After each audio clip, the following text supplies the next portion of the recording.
What up, my freaks? RuinousInsight here with part 14 of my Total Warhammer 3 modded Arkhan the Black campaign. As we saw last time, Arkhan's forces entered glorious melee combat at Agrul Migdal, taking on the defending garrison of Khorne. And we may have provided at least a few skulls for his throne, but very little blood, so I'm not entirely sure his forces were too happy. And now we are able to probably destroy Malagor, as he has unfortunately stayed nearby, and I'm pretty sure Arkhan should be able to catch him. There's no way this guy can run away far enough, right? And if we siege, or if we attack rather, we left off sieging, and the Sun Concurnarch at the same time, we should be able to destroy the faction for good and not have to deal with constant Beastmen raids, which would be preferable. We do, however, have other things to deal with. Dwarfs are coming from the south, Kairos is coming from the south, completely ignoring, mind you, everybody else that's near him, though, he's not actually at war with these guys. He's not even at war with these guys? You gotta be kidding me. So he's traveled all this way through factions he's somehow not fighting with, despite the fact that they have a massive aversion to him. That's kind of interesting. And on top of that, I believe before the Fog of War showed up, last episode we saw that TIKTAQ'TO'S was like here somewhere, very near to Kairos. If only we could manipulate them into fighting each other as well. But yeah, the problem is if TIKTAQ'TO'S can reach El Kalabad, and I'm not sure that he can. But maybe he can. We'll have to figure this out in a second. I just want to see, would you be willing to join a fight against Kairos? I somehow doubt it, but you never know. Oracles of Tzeentch. Minus 1.9. 5.5k, ooh. That's tempting. That's real tempting. Wait, what about TIKTAQ'TO'S? Oh no, we're at war with TIKTAQ'TO'S, so that we can't make a deal with him, but we're not at war with the Cult of Sigmar right now. Alright, is anybody else nearby that we could force a war with? Are we at war with Quetgar, or whatever this faction is? Where are we? Lizards. And just an idea. Zlatlan. They do have forces, clearly. What about you? Join war against... oh, here we go. Oracles of Tzeentch, minus 0.6. Alright, that's not bad. 1.2k. You know what? I'll take it. That's not so bad. Maybe they'd be willing to sail down there and annoy them. Maybe not, mind you, but who knows. Let's do that, even though it costs us money. And what about the Order of Lore Masters? Would you be willing to join war against Kairos? No, they would not. Alright, then I guess it's only Volkmar that we have to figure out. Volki. You know what, it's just easier to click on you rather than find you in the menu here. What if we ask you to join? Well, we're not going to declare war on Drakenhof Conclave. I just had a thought there for a second. Just the one though. Oracles of Tzeentch, what is it again? 5.5k, and there's nothing else you want, right? There's like we could give you for this. And the only problem with that is we currently need our money in order to get King Araru, probably, the Great Incantation of Tahoth. In fact, we're going to do this right now. Because if he has to fight Kairos next turn, or TIKTAQ'TO'S, depending on what TIKTAQ'TO'S does and where he goes, etc., we're going to need this guy powered up. And in fact, speaking of, let's merge the archers, let's delete one of the archers, and let's pop that Casket of Souls in here. We aren't necessarily going to keep that in this army, but we'll hold on to it for now. Then, we could actually attack Kairos directly right now, but I'm not entirely sure that we want to. He is in attrition right now, and there's no way that he can take the Black Pyramid of Nagash. It's just not going to happen. I think what we're better off doing is exactly what we've been doing with King Jocht for the past few turns, or repeatedly rather, is where we move between these two settlements and see where the enemy goes. Because if Kairos can't reach El Kalabad, I doubt that TIKTAQ'TO'S can either. Though maybe he's on this road. Kinda hard to say.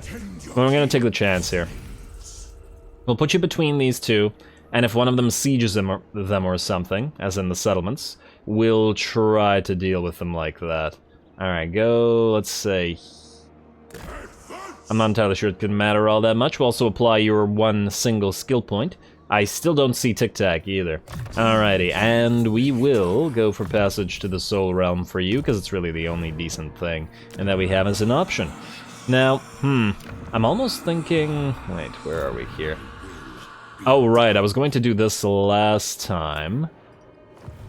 But you know what? It can wait. It can wait until we attack. Let's do a fight first, and then we'll do the rest of the diplomacy and all that sort of stuff afterwards. Before we do, though, you have a skill point to apply. The Mortuary Cultist is not all that useful for you. Neither, frankly, is either of these things. We could get extra casualty replenishment, or we could buff up Nerus, Joffs, or possibly get Sockmets. Might be useful. You know what? I do want to try out Skullstorm. Why not? I want to see if the SFO version, as somebody said, it is better than it was in vanilla, but that's a low bar, because in vanilla it was pretty garbage. So who knows? It's a cool effect, so it would be nice to be able to actually use it. In terms of what we got here, this... high casualties? Okay, yeah, okay, we have to manually fight this. Alright, fair enough. Fair enough, we'll fight this. I guess there are a decent amount of enemy Centaurs that we will have to deal with. And... oh wow, they have perfect vigor. Oh, that's interesting. That's very interesting indeed. Though we'll see about their leadership not wavering. Anyway, here we go. Let's do this fight first, and let's destroy this faction for good, hopefully.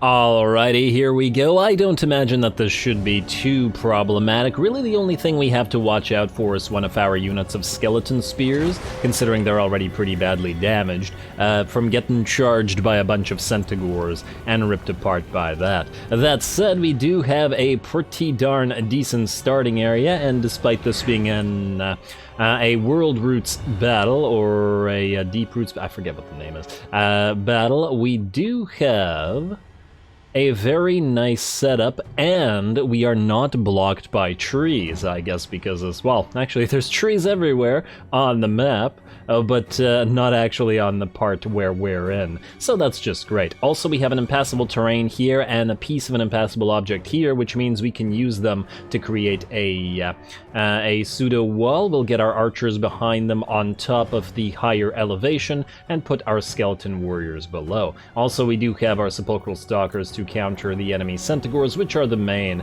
enemy threats here. Alright. That looks pretty good. Just gotta watch out for our badly hurt skeleton spears. One of them is so badly hurt we're just not even gonna bother committing them, because they'll just probably die pretty instantly. Alright, we're gonna send our Lich Priest forth. I was thinking maybe we try to cast a Skullstorm in the enemy's way, but I didn't realize that the casting time was actually 5 seconds, so a little bit too late there. Should have casted a little bit more in front, but oh well. We'll try it again. Next time, I guess. I just wanted to give it a try. I do like the effect, it is quite fun, but it hasn't always been the most effective spell. Anyway, looks like the centaurs are charging in, and they meet the Eyes of the Desert and the skeleton spears both, so we do have quite a bit of anti-large to defend us here, plus our Lich Priest to protect us as well. We do also have complete missile superiority, as the enemy has, I think, no missile units whatsoever. No, wow, that thing's still going, eh?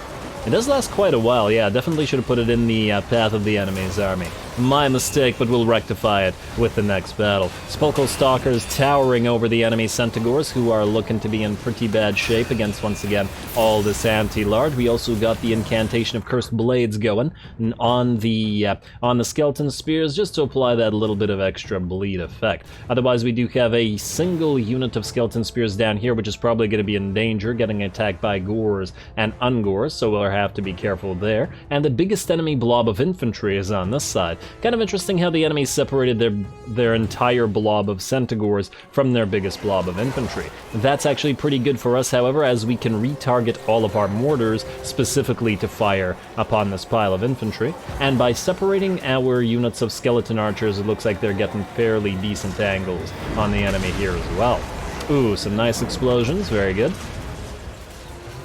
Ah, the outpost is just being so helpful, or the outposts, and the ability to get both corpse carts as well as early artillery for us. Very, very nice for the Tomb King. I don't think any other factions that I've played recently have benefited from the outpost system this early in the game so much, as it certainly and it certainly really does a number on fixing the issues with the early Tomb Kings roster before we have access to our powerful units. Anyway, just like that, the enemy army shatters, breaking, or failing to break through our lines, and then instead breaking them themselves. This was always expected to be an easy battle, but we're still pretty good. I think actually one of our skeleton spears did get in trouble. I think it was this unit right here.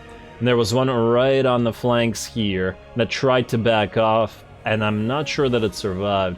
There was this hurt one, but I think that's the one that we were starting with. Okay, you know what, let's find out. Let's see if it survived or not.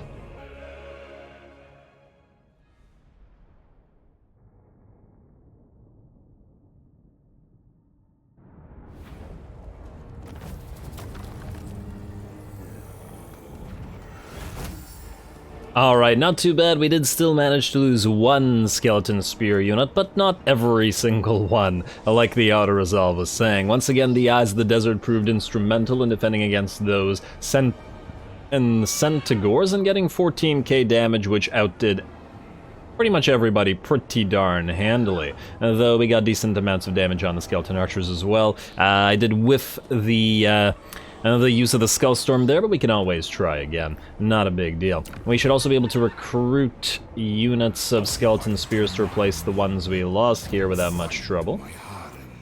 Now, we got 3 recruitment spots, so I guess, and seeing that we can't global recruit here, we'll join, let's say, you and... wait. We want to make 3 spots, right? So you and you together.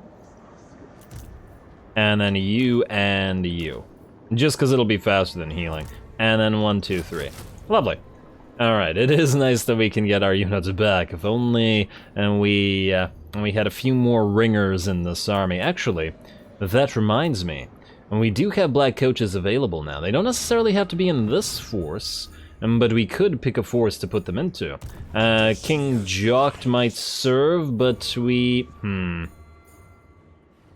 We do have Mr. Morgus here, and the other option is to put them in Araru's army, or have King Rakash, who's currently busy, to get them on the field. You know what, maybe that's the best way to do it. Granted, it'll mean no doggos, but we can recruit them elsewhere fairly quickly. Now let's get 2 black coaches, and they're really quite good. Yeah, we will have no more mana for mana. We will have no more allegiance.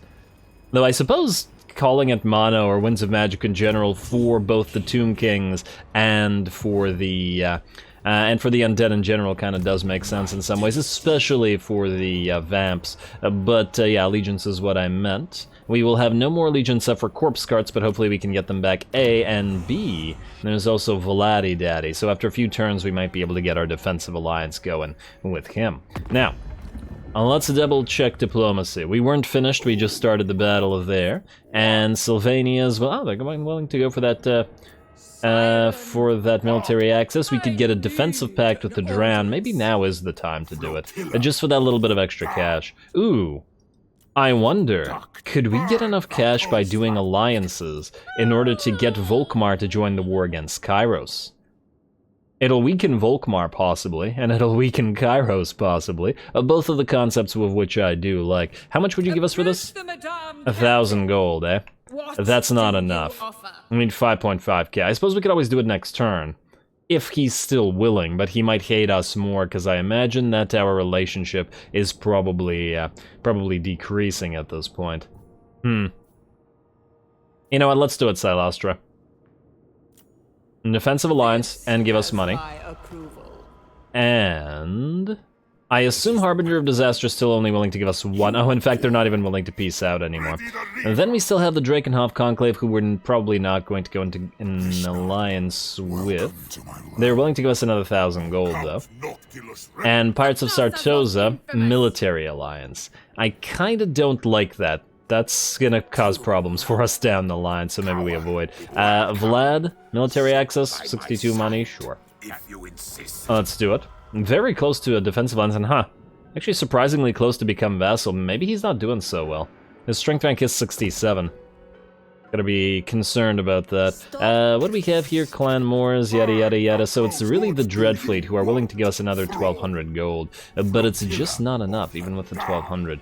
So basically we either choose to cancel a building somewhere, and I'm not entirely sure what and where we would cancel. This cost us 2,700, for example. We're not taking out anything that's in this territory. And oh, we should actually build the defenses at Kofar as well. There's probably nothing that we really want to cancel. I'm just thinking, if Kairos is right here, this guy had a full stack at Bagar, so if we suddenly declare war, we might be able to force them to fight each other directly. Which is why I'm so into this concept right now. You know what, first of all, Arkhan, go and kill Malagor, please. And Malagor's gonna run, but will he run far enough? Ooh, please go close enough. I was hoping he'd move close enough to Urkathal to draw him into combat, but it doesn't look like that's gonna work out, but oh well.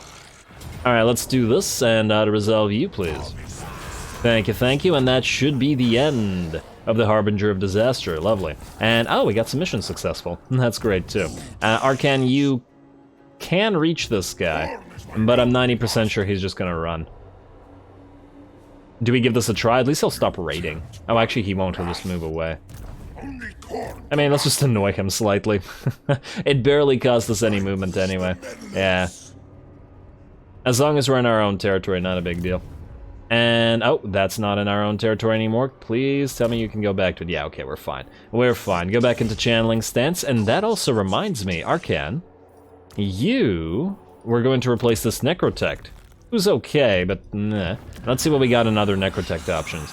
Wrathful for charge bonus, vigor loss reduction, not so bad. And Tomb Scorpions. Oh, we got another trust. Oh my lord, his name is Hatmus. Okay, well, Hatmus has to join. I can't believe his name is Hatmus. Okay, that's the best thing I've ever seen. I gotta make sure not to lose this guy. Actually, I'm gonna consider Hatmus immortal, and if he ever dies, I'm just gonna rename another one Hatmus, because that is the best name anyone could possibly have, ever. Let's... Oh, I'm so stupid. Disband you, please. Goodbye. Oh, Hatmus. You have made my Hatmus. Trustworthy. Join the Hat Parade, please. Beautiful. I think somebody also pointed out that there was another hat-adjacent name earlier, and that I missed, so I'm glad I didn't miss this one. Alrighty. Jocked. You also have to do things. First, ooh, we could possibly get money by defeating Morglis here. You know what? Let's try it. I'm not sure that we're in range, but we gotta give it a try. Let's level you up just in case we do get into a fight, though. You do not have ceremonial bandages, which we could get you. You don't need either Devourers or Spirit Binder at the current time. We already have Sun-Scorched Bones, which is buffs for all of these units.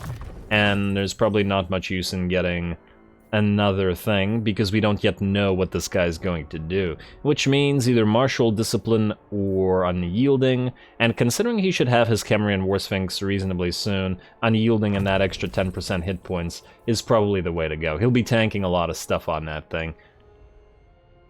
And we probably won't be doing too much defending with this army, or any army generally speaking. Lich Priest. You have Neru's maxed out. We could get you evasion, we could get you replenished troops, which is obviously also quite useful. But we do spam Joffs quite a bit, and we should probably get it, so we can continue doing so. Alright, fine. Let's go Joffs, and then we'll max out replenished troops right after. Maybe pop a point in evasion, just because I like the extra speed. Honestly, the ability to reposition this guy might even be more valuable right now. Oh, but it's enabled only if you're losing melee combat. Yeah, you know what? No, screw that then. Joff's Incantation of Cursed Blades. Especially since we may not be sending him into melee combat. Attack Morgus, please. And let's hope that we can reach him. Come on. And... no. He is running. He's gotten way too far. Close. But alas. Can we go back into ambush here? We could. And we are in sort of friendly territory, but here's the issue. Qatar and the Line of the Dead in general have the Worship of Tra as well as these charnel plazas, so if we start our turn there, we'll be able to move a lot further, so I guess that's where we're going. Ambush might have succeeded, but it's probably not worth losing a massive amount of movement, especially if we need to get over here quick. Alrighty, that's decided.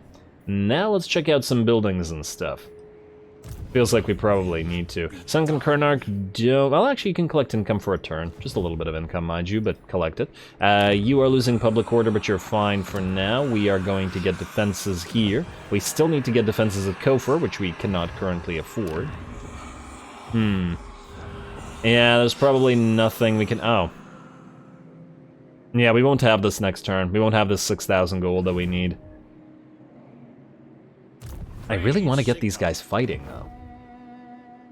Alright, you know what? I think we're gonna cancel this building. We can get it back later. And yeah, I know that we waited quite a few turns. Oh man, 10 turns to upgrade this thing. Is there anything that we could cancel? Let's do this systematically. Anything that we can cancel? We might be able to join some wars as well. Though only if somebody's willing to pay quite a lot of cash for them. Well, we're not canceling the harbor. And it's only 2k at that. Al-Haik, probably not worthy of a cancel. 7 turns as well. Definitely not losing the defenses out of Qatar. Nothing here. Really, it's only Martek, isn't it?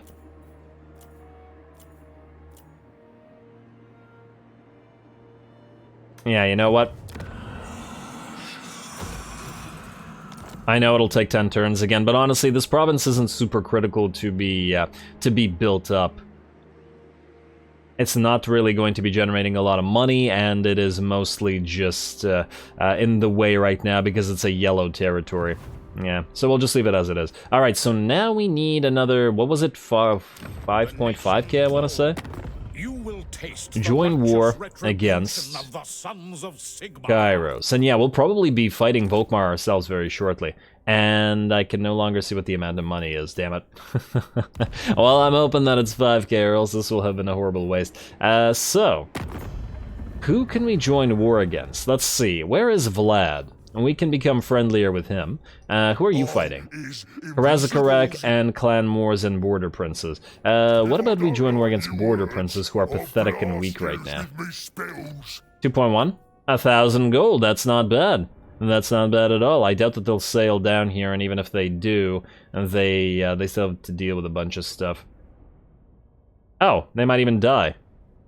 Depending on what happens here. If Belagar seeks to help the Border Princes out. Yeah, let's do this. Wait, 1 second. What if there's a richer faction? You are at war with the parts of Sartosa, the Bloody Hands, the Creeping Death, and the Disciples of the Maw. We're going to talk to each of them and ask for this. 500? No. Screw you. Back to the Border Princes? Yes, I'm going to nickel and dime this every single possible penny that we can get extra. 390, you're useless because you're poor. Yes. And well, yeah, they only have one settlement and parts of Sartosa. Let us hope what you have to say pleases the mighty. But now I do feel a certain sense of kinship with the Forest of Gloom. Alrighty, Border Princes, yes, you will give us 448. Alright, looks like the Bloody Hands. The first one we tried was the best option. Alright, that's fine. It is money after all. Let's do this. We will join your war against the Border Princes. Other factions are probably not going to be too happy with us for doing this. Actually, wait. Kinship or not, with the poor Creeping Death, I'm not sure that they ever survive. They are currently at war with Zifbar and Karazakarak. Oh, Karazakarak? Would you be willing to give us money to join the war against them? Yes, you would, and a decent amount of that. Ooh, we could do a non-aggression pact with them.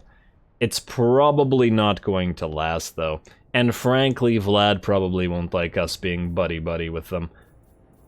You know, and now's a decent time to take advantage of this against a faction that will not survive.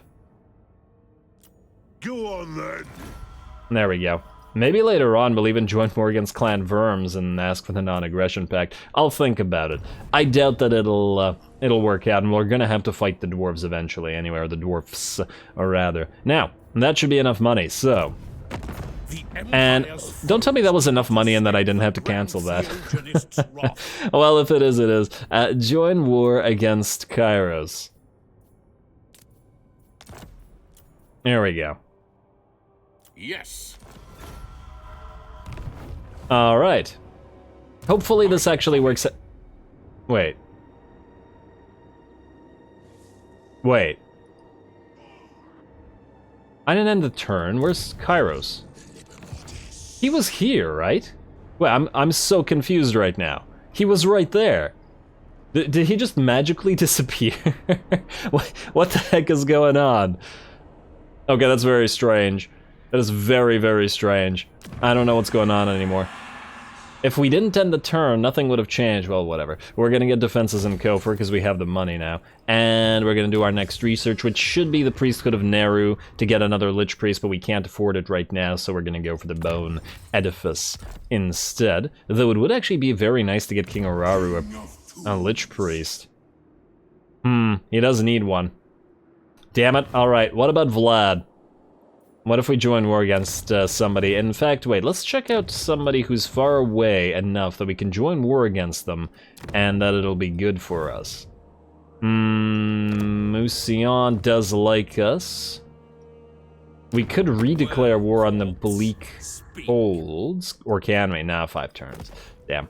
Alright, who's this? Who's this faction? Drekla Coven.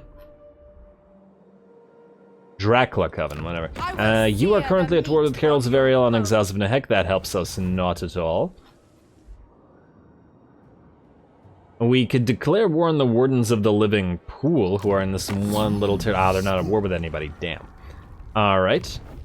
Who else is here? Spinosotek dwarfs who are already fighting. I was hoping Rakarth could get us into a war with somebody. Alright, fine. Let's just talk to Vlad.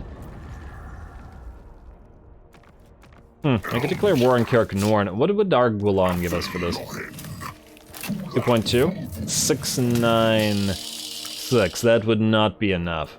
I wonder who else Karak Norn is at war with. They're also at war with Paravam, but that does not help us. What about Cathay's people? Western provinces. Might as well. We should save this for the trade agreement. We're gonna need it to hopefully be friendly with them. Ready to defend. Yeah, we'll keep that for now. These guys are not... Okay, you are actually fighting Azag, so yeah, that's fine. We'll leave that alone for now. Could declare war on the Blessed Dread as well, but somehow I'm not sure that this is all that useful, and it's barely enough money.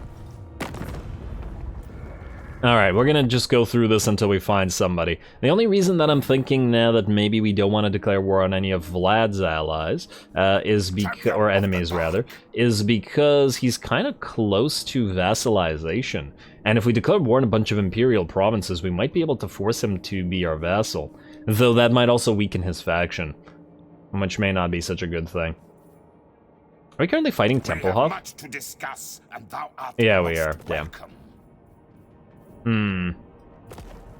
We could also just wait the turn rather than bothering with this. Yeah, I don't see anybody that I really feel that we could declare war on for good money that we will inevitably fight. I don't want to declare war on the Disciples of the Maw, because they'll just come down here and annoy us. There's the Chaos factions that we will probably be fighting eventually. But only only the Empire is probably at war with them right now. The Ice Court, the Ropsman clan is fairly far. I wonder if the Wintertooth would be willing.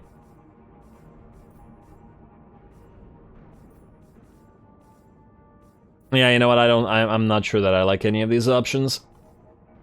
Who's Karak-Kadrin at war with? The Slaves of Zar. Yeah, screw it. We're just gonna piss off more factions doing this, and they already kind of hate us. We'll just wait the turn. Or possibly 2 turns, depending. Otherwise, we're gonna skip. We're gonna hero not moved. Which hero? Hetzikor, you're not supposed to move. Skip, and let's end the turn. Let's see what the heck happened to Kairos. I am genuinely unsure. Well, he moved, but I don't know where. Let's hope that he's fighting the... Ah! There's a tic-tac-toe, though. Okay, so Kairos disappeared, tic-tac-toe appeared. That's fine. At least we'll be able to get this fight going. Oh, he does have a full stack now. Huh. Last time we saw him, I think he had a half stack. I guess those 2 armies that were here have joined together into one. Fair enough. Vladi, you want a defensive alliance. You are strength rank 6 minus 45. Just out of curiosity, if we do this and pay him some money, we could vassalize him. But I'm 90% sure that would cripple his faction.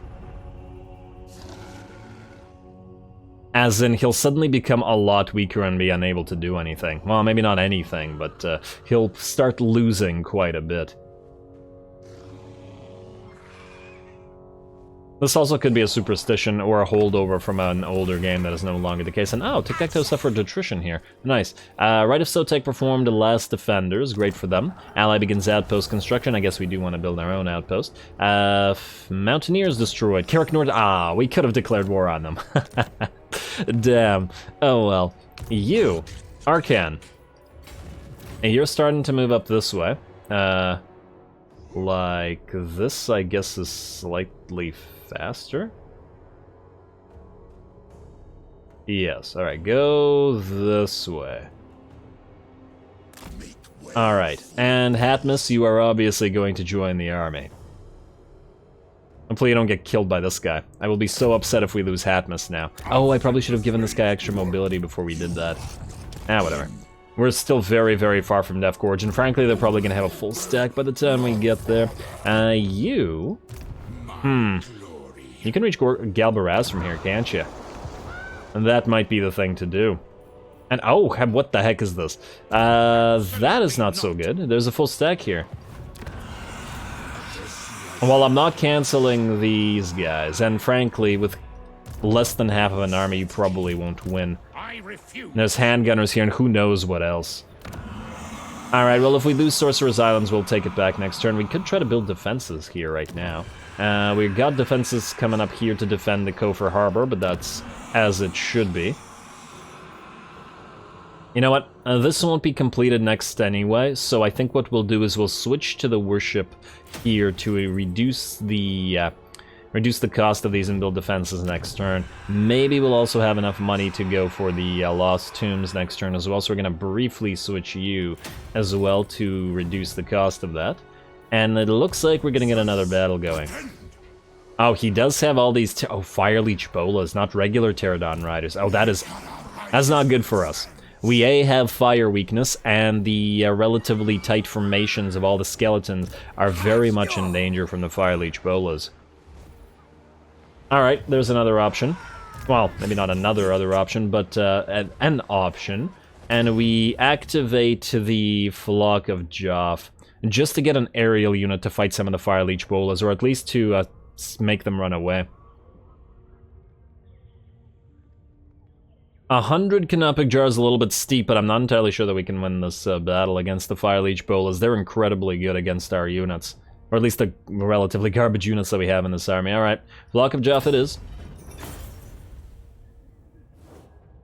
Then, we're gonna put you into Corrupted Dynasty's stance. And do we get rid of an Hekar Warrior unit? Can we recruit more in this place? We cannot. We don't necessarily have to have a ton of them in this particular army. And they are badly damaged. And ghouls would probably be better anyway. And just by virtue of their stock and their speed. Alright, you know what? And we're gonna take you and we're gonna pop you into one unit. Like so. We're gonna take you and you. We're gonna pop you into one unit. And we're gonna get that Flock of Joff. There we go. And then, while in Corrupted Dynasties, we're gonna strike. I wonder where the heck Kairos went. Alrighty, so we have the Summon White King ability. Our vampiric units will do slightly more damage, but that's just the Crypt Ghouls here. A Pyrrhic victory, according to this. Ooh, they have a unit of Horned Ones, though fortunately it is hurt. TikTaq could be quite dangerous himself. The Fire Leech Bolas are the greatest concern here, though of course the Saurus are no slouches themselves. The Chameleon Stalkers... precursor ranged weapons are also quite dangerous, so we gotta be careful about them knocking out our Ushabti or our Flock of Joff with the use of those. Alright, well, here we go. Now let's see what we can do here.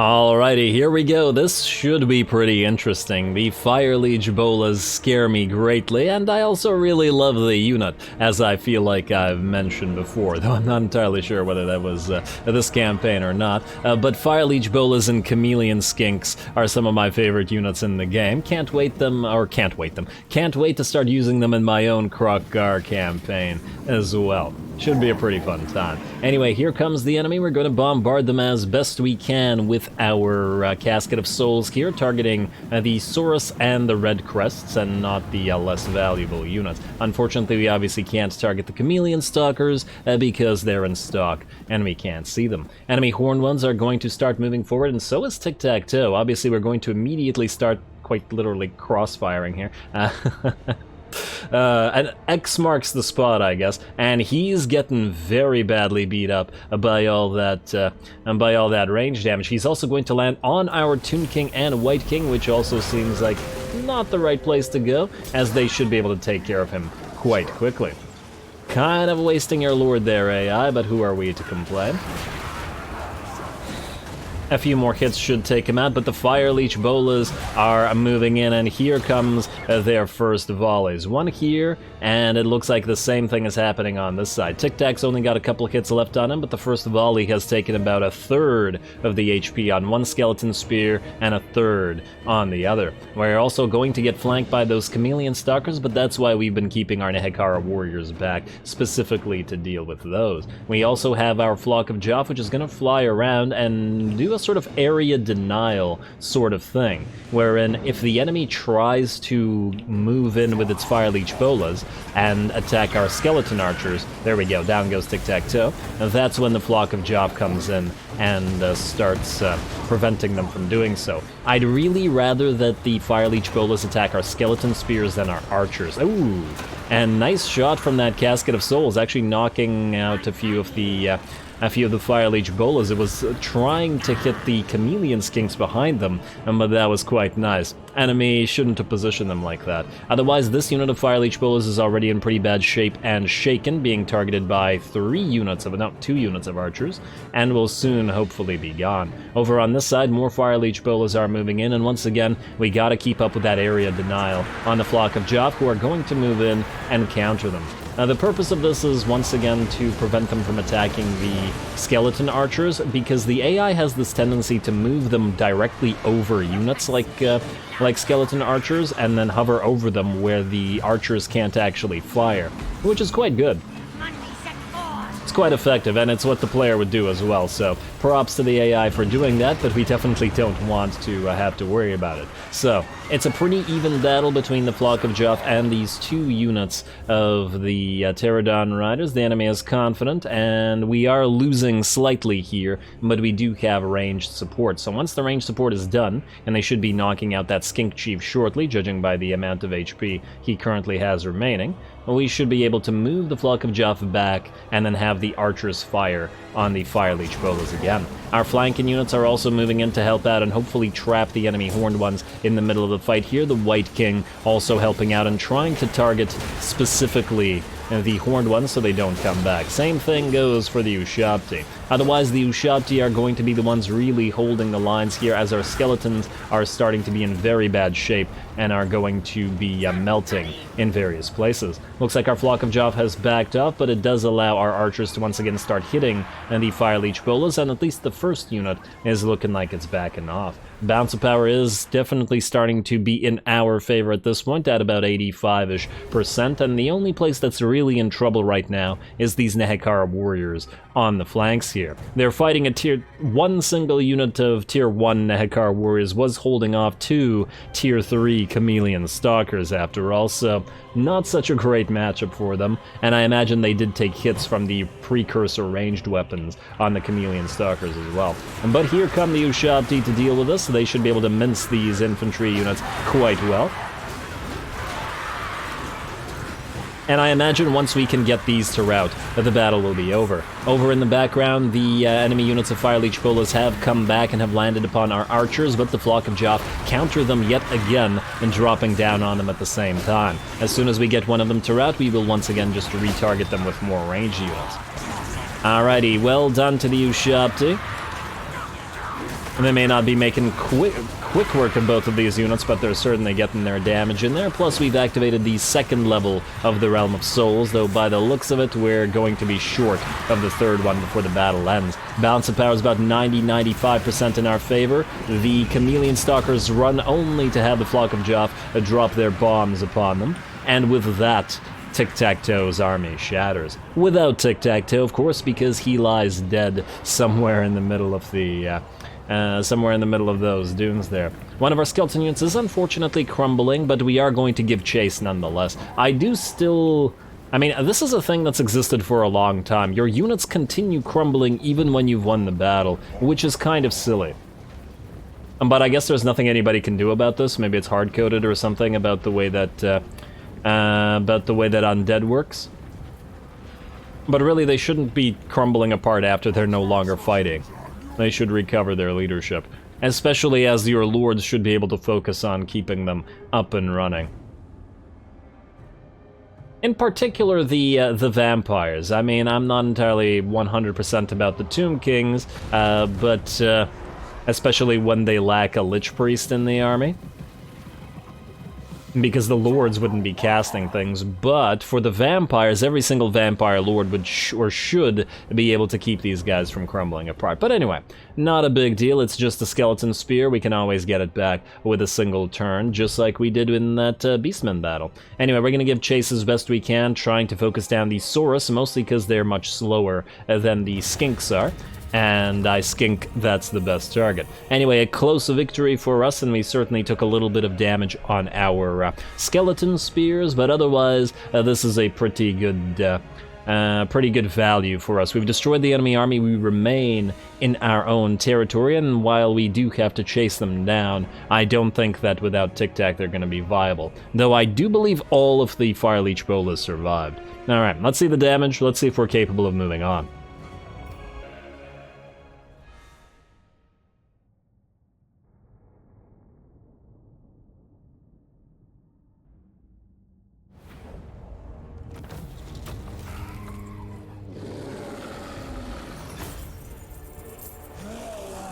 Alright, that wasn't too bad. We were unable to destroy the Fire Leech Bolas, which is something of an annoyance, let's say, but we should hopefully be able to destroy them next turn, or chase them after them again. Yeah, they did pretty good damage, though. 10k and 10k, actually better than most of our Shabti. Our Flock of Joff did pretty okay encountering them in the air and did manage to drop their bombs at least one time. But yeah, obviously it is the Fire Leech Bolas that are the greatest threat here, which makes sense for Tic-Tac-Toe, being the Master of Skies and all. We really need money, so I would like to bind souls, but I think we'll have to destroy this army with what we have left, and let's get Endless March. We need so many things to be built, so... Ow! Alright, Kairos reappeared. Oh, I guess something we did must have moved our... Oh, 10 movement trainers, not bad. Something we did must have moved our Fog of War. He's also very badly hurt now, wow. If we could get King Hararu to chase him down, that would be swell. I think that by forcing him into a war with these guys, this kind of creates a bad situation for him. He's stuck in enemy territory, whether it be ours or that of Volkmar. But anyway, unfortunately with that, we are out of time. Next time we will destroy the rest of the remnants of Tualaq'wa's forces here, and then march King Hararu upon Kairos, and hopefully get the defeat trade for him. Probably something to do with magic, and we will probably also try to get an actual Lich Priest in Hararu's army, because he does need it, as he's wasting all that power reserve for now. We will also... I was about to say possibly fight the dwarfs, but by the looks of it, these guys aren't here. Qatar's defense is nearly finished, though, so we should start trying to get that pyramid. Really need that extra control, and the hero capacity for all heroes is going to be pretty instrumental. Otherwise, Kairos is going to move north towards Death Gorge, and maybe we'll get a fight there, if we can manage to get there and not have other fights against Tualaq'wa, or against whatever the heck's going to happen here. And you sail down past Sartosa. Well, I guess he probably thought he couldn't take Sartosa, and past Skavenblight to go for us. That's the AI for you. Funny, but still annoying, but hopefully we can deal. We'll see. I think the worst thing that might happen is if he attacks at Lashik, because you still need to recruit your stuff. I think I might actually prefer at Sorcerer's Eyes, though we could probably, no, you know what, actually, we could win the battle at Lashik. There's no way that he can kill the Crypt Horrors and the Cairn Wraiths. It's a pretty scary combination. I really doubt that he has a any kind of magical damage, and as we can see, no heroes here either. So he's probably the only one that might have magical damage himself, so not nearly as concerning. Anyway, gonna call it here. Stay tuned for more Arkhan. Don't forget to leave a like and comment. All glory to the algorithm. And thanks for watching.